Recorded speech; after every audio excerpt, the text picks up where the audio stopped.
Once upon a time. Today's session is going to be all about improv and storytelling to help improve your community. We're going to have an amazing time with my guest, Ahmadou Diallo, storyteller, griot, and all around terrific person. Stay tuned. Kalisa, roll the credits.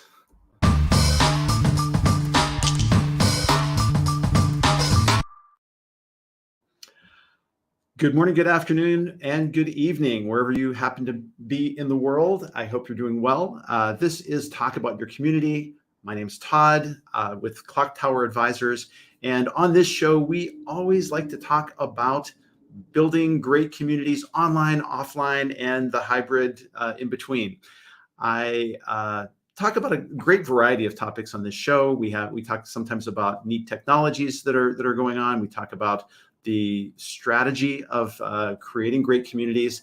But today's conversation is one that I've been excited to have because it's all about where the rubber meets the road, how we're interacting with people in online communities, how we go about telling stories to others in this space.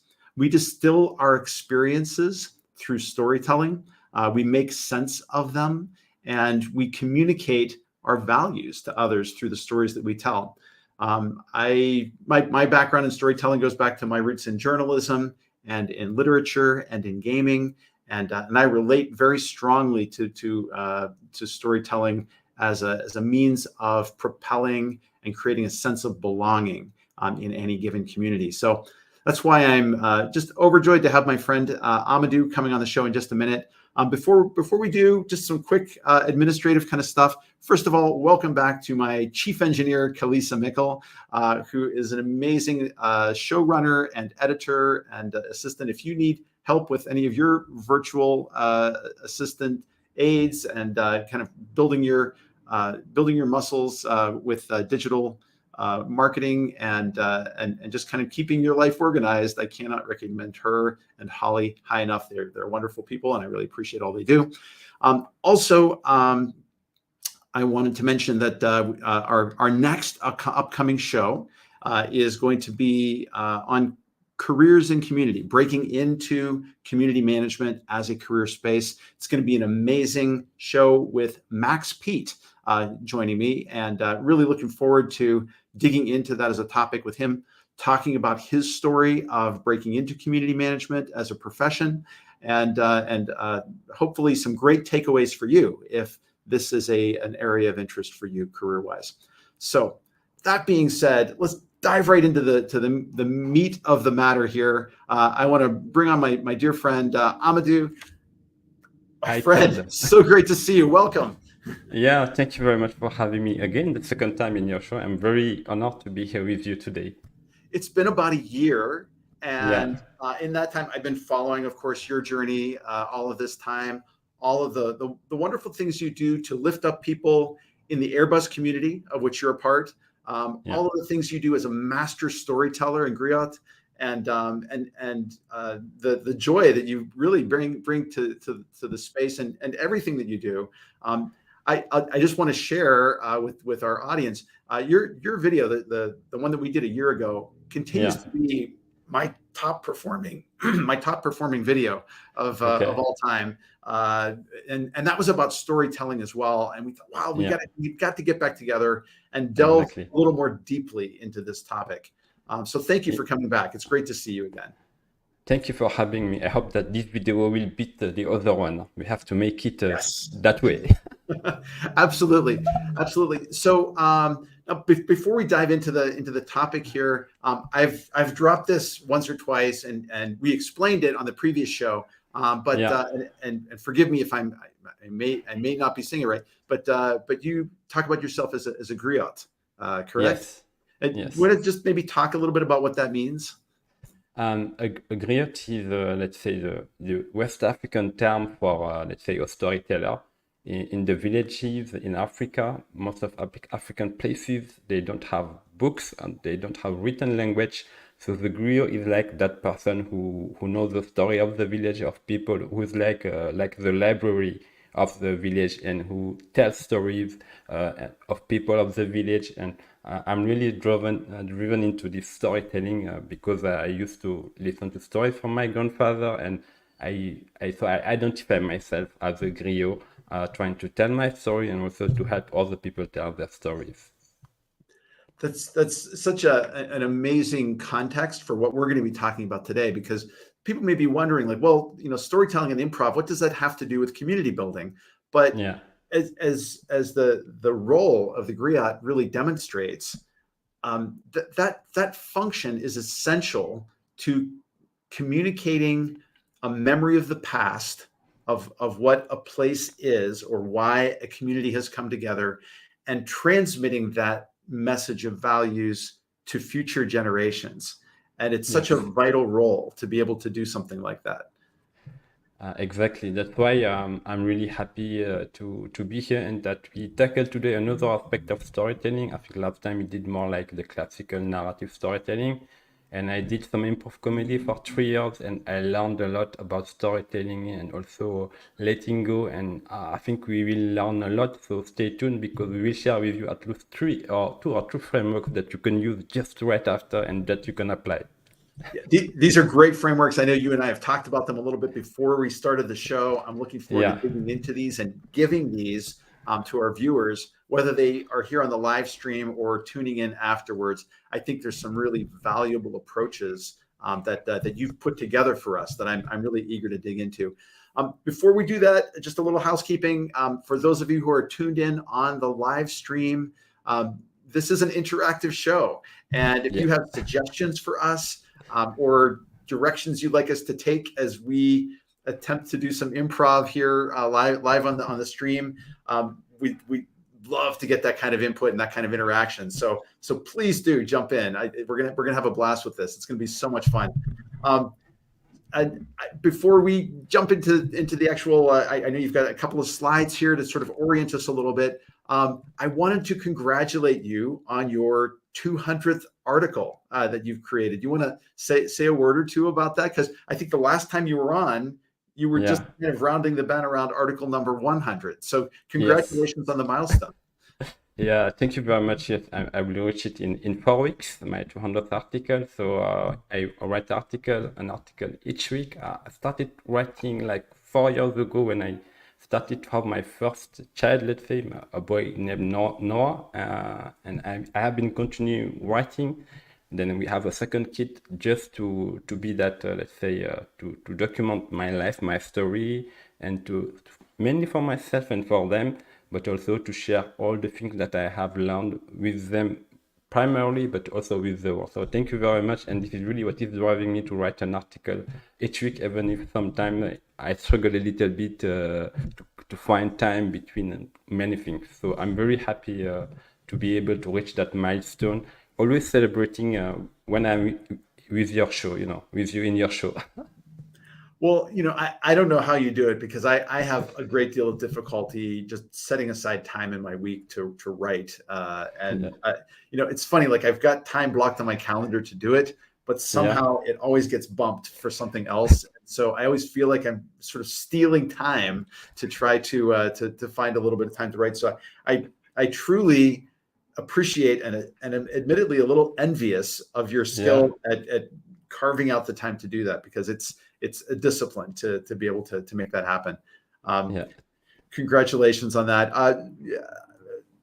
Ahmadou, shall we jump in here and start talking a little bit about storytelling? Yes, I think our audience are waiting. Let's jump, and maybe I can share my screen if it's possible. I have prepared some deck of slides. Thank you very much, Khalifa. So I have created a universe. I call it Madception, inspired by Inception from Christopher Nolan movie. So I will not go through you can find me on LinkedIn if you want to connect, Medium, YouTube, etc. And I have a website also. If we jump right into it, I think you touched about it initially. What is the importance of storytelling? I think more engagement with attention, curiosity, and connection, because as you said, we are humans and we are, let's say, wired by stories. We remember stories. We We get information through stories. So this is really very important. And if we imagine like a brand, what is the advantage for a brand to have storytelling, let's say, woven through their communication? I think it also shows, let's say, authenticity for the brand, trust and credibility. And the last, I'm going very quick, but increased loyalty and let's say, and advocacy through improved sense of community. So if you communicate through storytelling techniques, your newsletters, your post on LinkedIn or everywhere where you are, let's say, sharing stories with your community, your audiences, it really, if you use the right storytelling framework, it will be very great because people will really connect with your story and they will even advocate for you for free. It's a way to not only build following, but build a community that can act on your behalf. I love this 3-point discussion, and just really quickly, I'll add my thoughts about this. What I said earlier, we're wired for stories. That's how we live, how we process experience. That number one point around getting attention and curiosity and connection, that whole powerful opener of a story, particularly in Western cultures, we talk about once upon a time as the opening to a story. Yes. Suddenly, like, there's a part of me that just sort of settles in as like, oh yeah, okay, tell me a story, man. I want to hear about this. My attention focuses because you're putting me in a place. You're helping me to imagine a situation, and then the idea of building authenticity, trust, and credibility. This is every great story that we think about, where there is a hero or protagonist or pilgrim on their way to do something, and that we do things immediately to establish them as a sympathetic person or character. Like, what do? Well, we put them in a difficult situation where they're facing a challenge of some sort, and we try to get them going. And then through the course of their experiences, how they do things, the struggles that they face, and ultimately we hope overcome their difficulty. Or if it's a tragedy, they fail because they were too full of themselves, or they were too egotistical in their approach. We learn from that, and so we gain loyalty, or we become an advocate for that set of values or that set of things that's there. I really do love this. This is powerful. I think every community professional, as you're telling the story of your community, needs to be thinking about all of these elements as we start to work through them. So, sorry, I didn't mean to interrupt for so long, but this really resonates powerfully with me. Yeah, I mean, you are just adding to the conversation, and you will see in the next slide that we are already doing some improvisation. So if I jump to the next slide. So I just before the pandemic, I always wanted to do improv comedy. I never find the time, but at some point I say, okay, let's just do it. So I went to take some classes. I'm here in Toulouse, in the south of France. That's why you can hear it in my accent, like a bit of a French accent. So I did it for 3 years, and I learned a lot about myself, and how to approach life. There is some philosophical aspect that I will not touch about today because that's not the frame of this live session. But basically, in improv comedy, there are many rules. But if I say the caliphy of all rules for the Game of Thrones fans, there is you have to go from yes but to yes and. This is really important. That's why I call it like the improv comedy cardinal rule. So in improv, we are set in, let's say, 3 or 4 people on stage, and we have to build the story live. And each of the person on stage has to bring something to the conversation, so that at the end, all together, we will build a unique story. So that's what we will try to do today here. And I can't wait to do this. It's wonderfully nerve-wracking to be in that situation where you've got to come up with something and just sort of improv it out. But I think back, there was a really fun television show, I think back in the 90s, and then there was an American version of it later called Whose Line Is It Anyway? That was all about improv comedians who would get up and they'd be given sort of the rules for a situation. And at a certain point, the MC, they were running it as a kind of a game show, would have to jump in and say, okay, now switch or break or whatever the rule was of the game. But I remember like one of the cardinal rules of this was always yes and. You've got to add it in. Yeah, Carolyn Zick in the chat remembers. Love that. It was a fun show. Colin Mockery and Ryan Stiles and a lot of those tremendously fun comedians out there. Just so great. So this rule may be familiar to anybody that's studied improv comedy. It's hard to work, but I've even tried to bring this into my consulting work, where rather than trying to contradict somebody in a meeting or a call or in an online discussion, I will readily agree and add to it. And if I don't necessarily fully agree, I might just try to adjust the conversation a little bit in a direction that maybe just to spur some thinking about things. A quick shout out to Francisco. Hey, my friend, it's wonderful to see you. Thank you for joining the show. Great to see both you and Carolyn on the live stream. Yeah, thank you for joining us. It's going to be a lot of fun. So I think for me, the yes and is really the cardinal rules of improv comedy. And through storytelling, we can see it's really about accepting what the other person has to offer. As you said earlier, when you are doing like online community and discussion with your clients. And then we will see in the next slide when we will try to do the first framework that I will share with you today that I learned through my improv comedy classes that we will do together, or Todd. And then after we'll apply it also in another very famous framework that you have seen or heard about. So I propose that we jump to the next slide. This is, let's say, where we will start the fun part, the interactive part.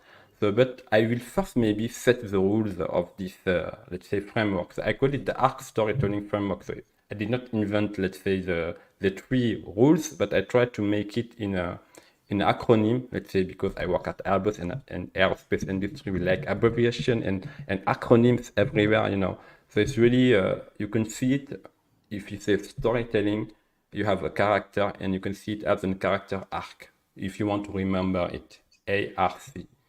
So the rule is very simple. If we start with a story, we set the stage with the story, with the character and of the story, and that character has an objective, and you and me, we play a very simple, let's say, game.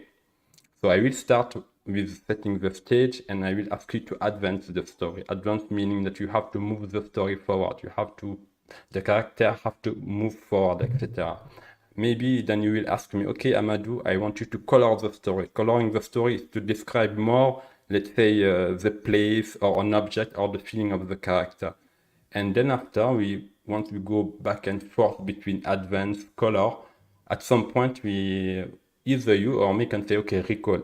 Recall meaning that I really have to listen. This is something very important, active listening, because at some point you will tell me, okay, Ahmadou, recall. I will say, okay, this happened, let's say, 3 steps before. I have to use that to advance the story. So it's very simple. We have a story at the beginning. We have 3 rules. It's like you have a jar, you put advance, recall, and color, and each time we pick a paper, we have to play that rule. I don't know if I'm clear. It's a little bit messy, maybe. No, I think it's absolutely great. And just for everybody on the stream, Ahmadou and I did a practice run about 2 weeks ago, and I think we had a lot of fun with the story. We did not decide on what this was going to be about before coming into this. This is raw and unadulterated, so we could fall on our faces here and see what happens. But let's have some fun with it. If you've just joined the stream, we're going to do a little bit of an improv exercise, then talk a little bit about relating it back to community building. But because this is interactive and you're on the chat, we want you to participate as well. So if you have a direction you'd like us to go, or you've got an idea for something, shout it out in the chat, and we will try to incorporate it into the storytelling approach that we're doing here. Exactly. So maybe at some point, instead of being you saying advanced color or recall, you can ask someone in the chat to say, okay, what should we do? Should we do advanced color or recall? Yeah. Yes. Okay. I'm so terrified. There is nothing to be terrified. I will start because as I'm the guest, I will give you a character and that has an objective. and then after I will say to you, okay, now you have to advance the story. So as you said, this is not something that we have staged. I will do a different story that we did last time, and anyway we see like so. Basically, the setting is this. It's a bee, like honeybee, who is blind and who wants to find honey for his mother. Oh, Okay. this sweet dear bee. Got it. Okay, yes. Okay. So now I will ask you, okay, advance the story. Todd, please.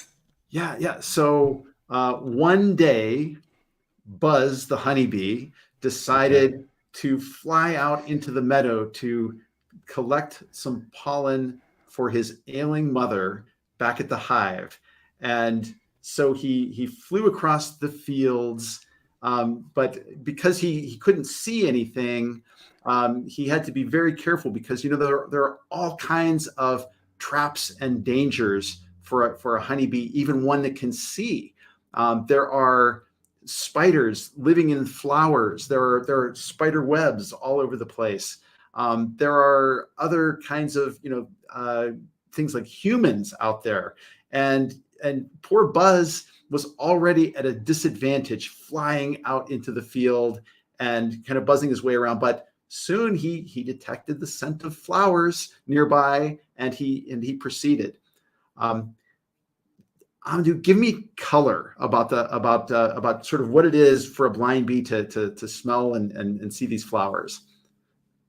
Okay, so Buzz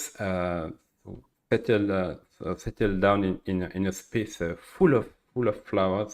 As he cannot see, he has a very developed sense of touch and smell, and then all around him he's walking around trying to touch different flowers. There are some and then he will go very gently, he will smell the flowers, and he was looking for a very particular flavor because he knows that his mother loved that flavor of flower, and he's turning around and touching and smelling, and suddenly someone bumped into him. So advance.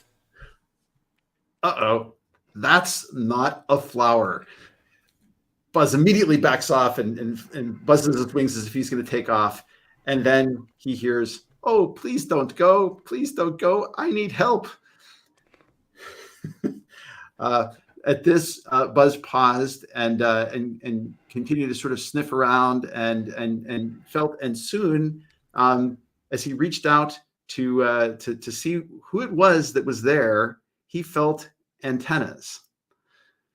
And I mean, how about can you recall something from earlier in the story that would remind him of these antennas?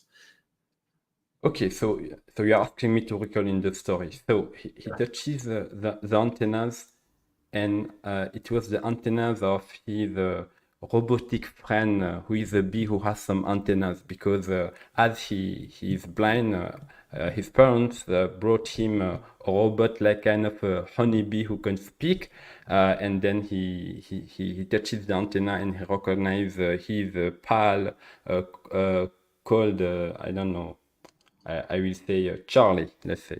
Okay. Charlie, So excellent. Love it. yeah. So Charlie is a robotic bee who is like a kind of the helping hand of Buzz, and Charlie then said, "Ah, you are here. I have been waiting for you for so long. You are here for your weekly harvest of honey for your mom, I guess." And then Buzz said, "Yes, I'm here for that, but today I really want some special honey for my mother, because it's her 90th birthday, and I want her to have a very vivid experience." And then Charlie said, "Okay, that's great. I have been harvesting very special honey the last 2 weeks. I will be happy to share it with you."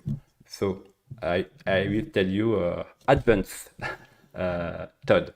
Okay, so if I recall this right, you said that Charlie knows about this honey, this special honey Yeah, that exactly. that Buzz's mother needs, and Yeah. so taking taking well, do bees have hands? Taking taking Charlie Yeah. by the antenna, I guess. Yes. Yes. They fly off together across the field, avoiding a bird that tried to dive in and grab them, Yeah. and flying around a spider web that would have Yeah. surely got Buzz if he hadn't been with Charlie. And Yeah. finally they arrive at this incredible, amazing flower. Yeah. And I'd Okay. like you to give me color for this flower. Tell me all about this flower and why it's so special. So they arrive at that flower, and the moment that they like settle down and like uh, then Buzz started crying because he recognized the smell of him being a baby and her mother giving him let's say honey from that very specific flower. It's a very yellowish flower with a very specific let's say smell, and it's very it has a very special touch that and then Buzz just put his hand onto the flower and he started crying because he may remember back when he was young and having all those memories, spending time with his mother. He say, finally I got it, mom, for you. I have been waiting for this for 90 years to have this special honey for you. Then he take a very special jar in which he has written his mother's name and his age, 90 years old. He take a big cup of that fountain of honey. He take it back, and then he start flying back home with his friend Charlie guiding him through the forest. Now advance. But before he could take off to fly, by the way, that counted as a recall too, because you were remembering the mother. Before he could take off to fly, he heard this voice from behind the petals saying, "Hey, Bub, that's my flower. You can't take my pollen away." At this, the two bees, Charlie and Buzz, took off at full speed back for the hive, heading back. And they were pursued by this large, ugly looking hoverfly that looked something like a bee, but had sort of like these gangly antennas, and he looked like a fly. So he had like these big fly eyes and sort of that strange tongue that kind of darts out, and he started flying after Buzz and Charlie all the way back to the hive. Just as they arrived at the hive, advance the story. Just as they arrived at the hive, Charlie just took his phone and dialed an emergency call because it's not the first time that they have been chased by this beast, and the emergency call, it's like they called all the soldiers in the hive who were ready to rescue them, and bam, a very big, let's say, army of, let's say, bee soldiers come to their rescue and then, let's say, accompany them safely to the hive where they started already celebrating his mother's 90th birthday. And then I will say advance and finish the story. Excellent. Yes, the soldier bees come out after the hover bee. They're flying their buzz bombers at him. These are like bees in little bombers, and they're coming out and getting at the hover bee. The hover bee is shocked by this onslaught of bee show of force, and he turns tail and flies off into the hills and is never seen again. At this, Charlie and Buzz land in the hive, and his mother is waiting there for him, and he's able to give her the honey that cures her and makes her well once again. As the camera pans away from the scene, we see this little hive, fading away into the distance in this beautiful farmer's field, out to the landscape beyond and out into the universe. And it's a beautiful day on planet Earth. The end. Bravo. I mean, this is a story that will never be written again in the history of the universe. I don't know if you like it. You can hit the like button or send us some hearts or whatever feels right for you. How did you find this exercise, Todd?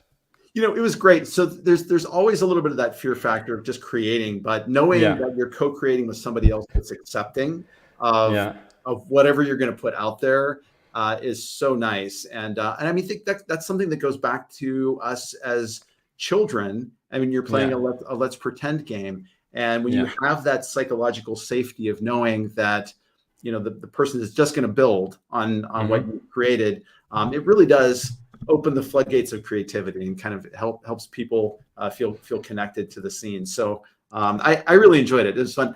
Of course, I love storytelling games and improvisation around a table with others. That's part of my world as well.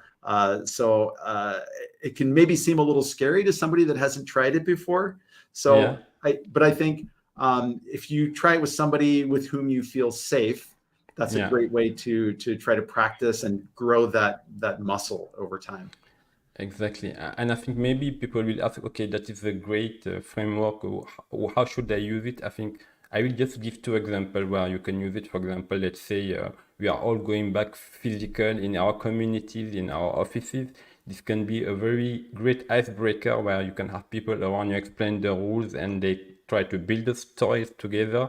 Or you can use it even when you are alone. Let's say you can just take a jar and you just to exercise your storytelling muscle and to let go. Let's say you just put some papers in a jar, advanced recall color. You put more advanced and color than recall, and you try to maybe before writing your newsletter on the Sunday, you just let's say do this small exercise to open your chakra, and then after you start writing your weekly newsletter, or you start sending that email to your community members. I'm just giving two examples, but there are more examples where you can use this technique really to tell stories and to connect with other people. Those are really great. And I'll add something that I really like about advanced recall and color. Yeah, That I think sort of like having to switch between the three is yeah, so useful, because if you think about like advanced, yes, we're trying to advance the plot. We're telling the story. That's the mechanical forward movement of any kind of story you're telling. But yeah, color is incredibly important because that grounds people in details, hmm, and it's sight, sound, smell, feel, all of the senses being engaged. And the more that you can be evocative of, yeah, of that, even emotion, yeah, gives texture to the story, and it makes it powerful. And mm, and having recall as a part of that framework is also incredibly useful, because it forces the storytellers to go back to the details of the story and develop it a little bit more, give something that yeah, has that connects the narrative together. And so it's sort of like the glue that holds things together in the exactly. conversation as well. So I really love this as a framework. I think it works really nicely. Yeah, I thank you, Ted. Todd, sorry. And if you have some suggestion on how did you feel about our story, how will you rate it in Rotten Tomatoes? I don't know. Just give us a score here. We will be happy. Feel free to share. Somebody wanted to give us a movie deal in there. Yeah, Nicola. Okay, thank you, Nicola. I think we are ready for It that. could be a Pixar film. I think it could work that way. Yeah, Yeah, and I love that. Charlie with the phone. Carolyn loved that. Nicholas said, I'll put this one up on the screen. I like this a lot. I make up stories for my kids most nights, and it's one of the best bits of my day. I could yeah, definitely see that. Absolutely. yeah. Yeah, exactly. And to add to that story, like 2 years ago, so I said that I have two kids, one 4 years old and the other one 2 years old. For the 4 year, one day he was not able to sleep, and I told him, okay, let's call the sleep guy or whatever his name is. So I started doing it like 2 years ago, and up until today, each evening before he go to sleep, I have to go to his bed and say, okay, let's call together sleep so that he can come so that you can sleep. So having this kind of framework really helping me, like I said, Nicholas, every day to come up with some ideas on where is sleep, what is he doing, how should, let's say, I always ask my son Noah to say, okay, you have to fetch him, so you have to tell me which vehicle you will use to fetch him. So this is really something also that you can use in your private life, as said by Nicholas. So yeah. Yeah, no, absolutely wonderful. And I think too, this is just as I try to apply or think about and apply this to online communities. There's Yeah. a lot of different ways. It's not just like in a discussion forum. I think an exercise that like this within the right kind of online community could be a really fun, creative thing for people in this space to do. Yeah.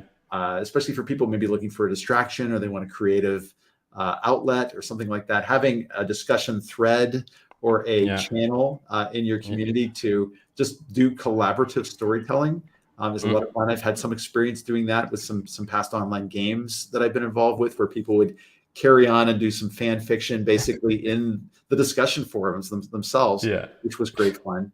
But I think also exercises like this are really useful because as we're thinking about the people that a community is designed for, uh, Yeah. a lot of times we'll put together like a persona or personas Yeah. for the people in Hmm. that community, and that's nice and it's good. But I think it's even more powerful to start to build some stories around those Yeah. personas and to be able Exactly. to improvise stories that are reflective of a certain persona or person that would be Yeah. involved in your community. That's also then talking a little bit about journey Yeah. and Exactly. and helping you to understand how you would map that person's journey through your community experience as well. So, anyways, uh, Exactly. I don't want to hold you up. I know we've got more to share here. So, Yeah, no, it's okay. I think for me, as you said, it's really a way to open up to your imagination, to have the personas, as you said, and to try to imagine for each of the personas in your community, the main ones, as you said, how you can navigate them through your story and what are the benefits of your community that they can benefit from. And it's all about the change, and storytelling is really all about change. So this is where you can, let's say, okay, what are the benefits that I'm bringing to the table so that I can add value to people within my community. So I think we can just go to the next, let's say, framework that I used in improv comedy. I did not, I mean, when the teacher gave us that exercise, I did not know that it was a very famous, let's say, storytelling framework from a very big company. Then I discovered it afterwards. So it's just connecting the dots. So the next one is very simple. It's from a very small company. I'm just kidding. It's from Pixar, and you know never heard of them. Pixar. No idea who is that. Yeah, exactly. So it's like if you take all Pixar movies from Toy Story to all the latest ones, they have kind of a storytelling structure that we use in our improv comedy classes. And we will sit together in a circle, and the teacher will ask us, okay, once upon a time, like when we started the live show, and then you say, okay, every day we describe the normal life of our character, and then after until one day there is a trigger, an event, something that happens to disturb, let's say, the normal life. And then after, because of that, so we are saying because of that, to try to advance the story in a certain, yes, a certain way. So there is one, I mean, I have put here two because of that, because the first one should be a failure because if I try first and I succeed, yeah, it's really a boring story, you know. So there is this part where you have to challenge your character, as you said, you have to introduce conflict. So the way of introducing conflict is the first, because of that, should be a failure, so that your hero learns something, and then after, because of that, then your hero will succeed until finally they get what they want. And as you said, when you are zooming out before in your story, and ever since that day, you have that this kind, your hero now has gained some new insight and is coming back, let's say, to where they to their normal environment, but they are changed because they have gained something all along that journey. I really love this because this is a distillation of Campbell's hero's journey Exactly. and the steps. And we talked about this a little bit in our last Yes. stream and sort of the key elements of a story journey. Mm. On the YouTube for this, what we'll do is we'll add a tag up here Yes. for that previous episode because I think it's a lot of fun too. Yeah. But this is so great.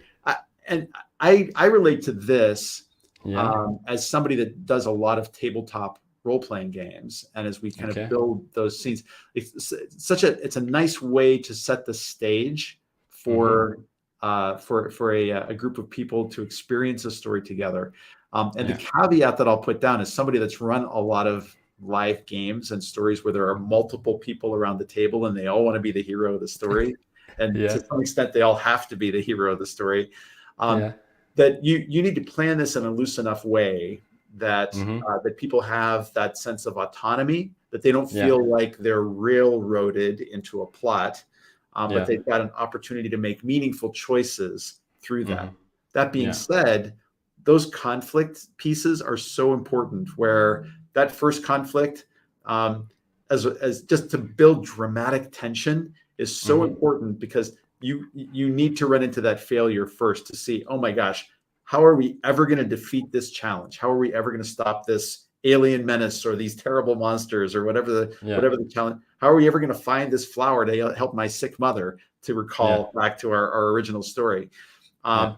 But then the second part of that experience, the second struggle, may still be a failure, but something's revealed Yeah. that shows maybe what the path to success might end up being.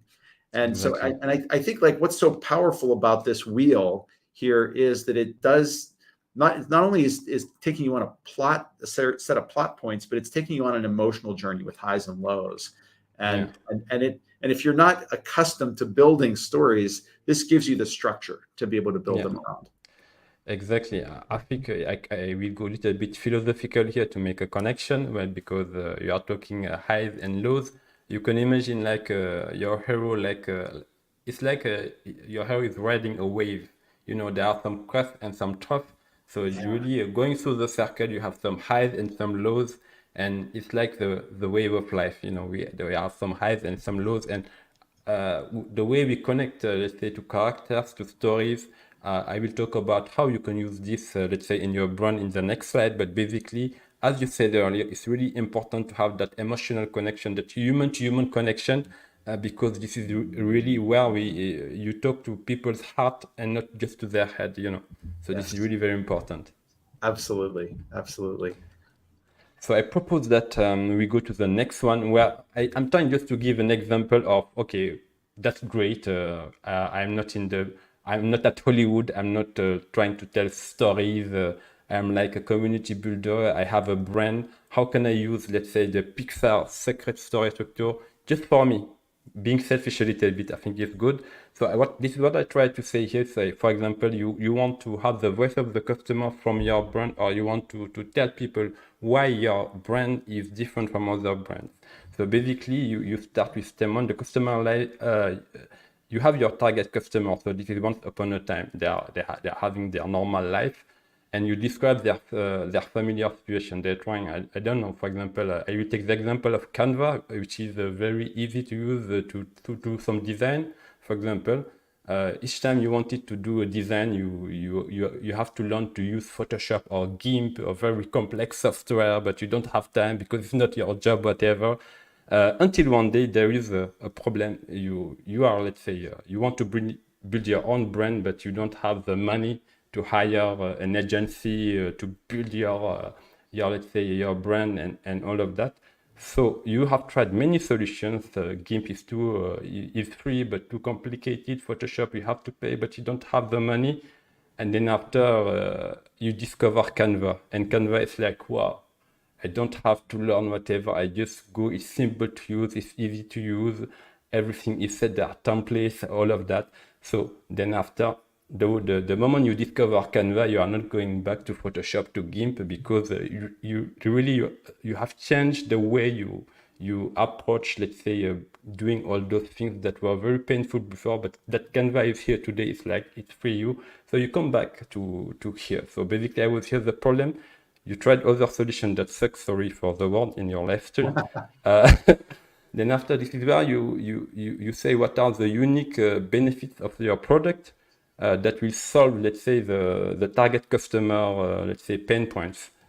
We talk about, let's say, benefits because I think it's not just to list the list of features, but to say, okay, how, for example, using your product, how do I feel emotionally? How do I feel as a customer that I'm using your product and that is solving my pain points?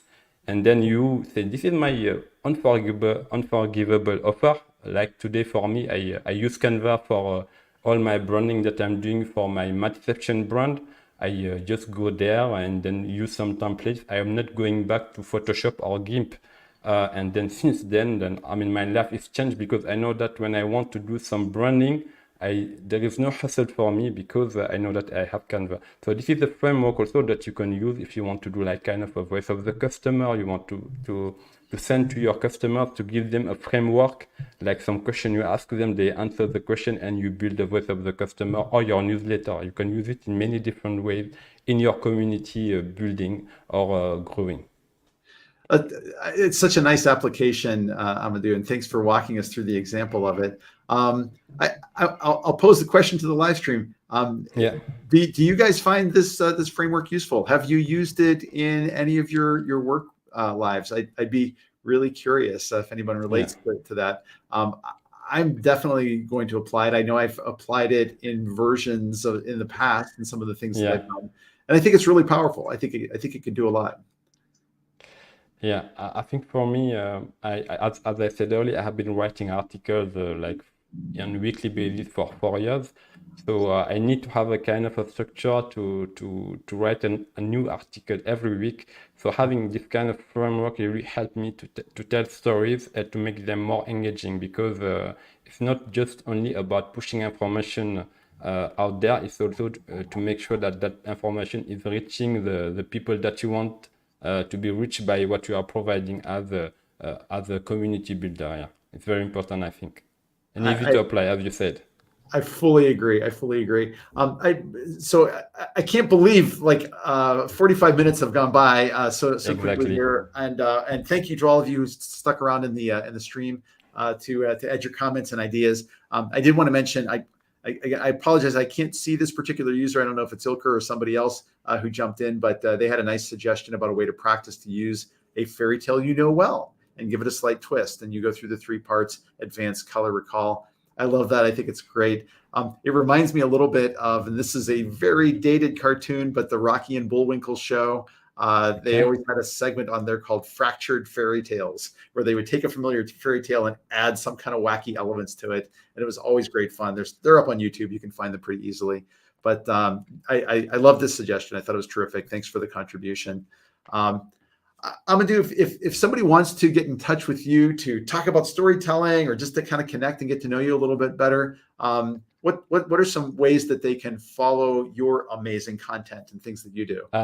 Yes, so for me, I have a website. So everything is about Mattception. I am mattception.com. You can connect with me either on Medium or YouTube. I have a YouTube channel, on LinkedIn or X, like Twitter. And whatever, I mean, those are the main channels, but mainly on LinkedIn and Medium. I think those are the main, let's say, places where you can find me. Just drop me a message, a connection, and we can discuss and exchange. I will be happy to share with you.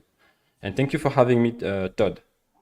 Man, you're amazing. I always enjoy our interactions. We have a lot of fun together when we get on these things. I think we need to do a part 3. Okay.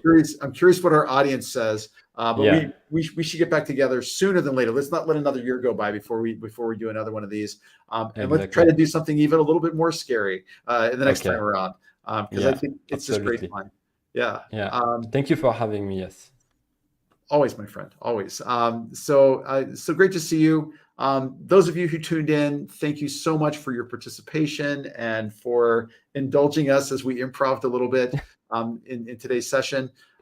If you've got questions or comments, love to hear them either now or later. If you catch this on a replay, please jump in, tell us what you think. And of course, as always, love it if you can subscribe and comment and share this. If you can think of another organization that's engaged in some community building and they're looking for some guidance about telling compelling, interesting stories.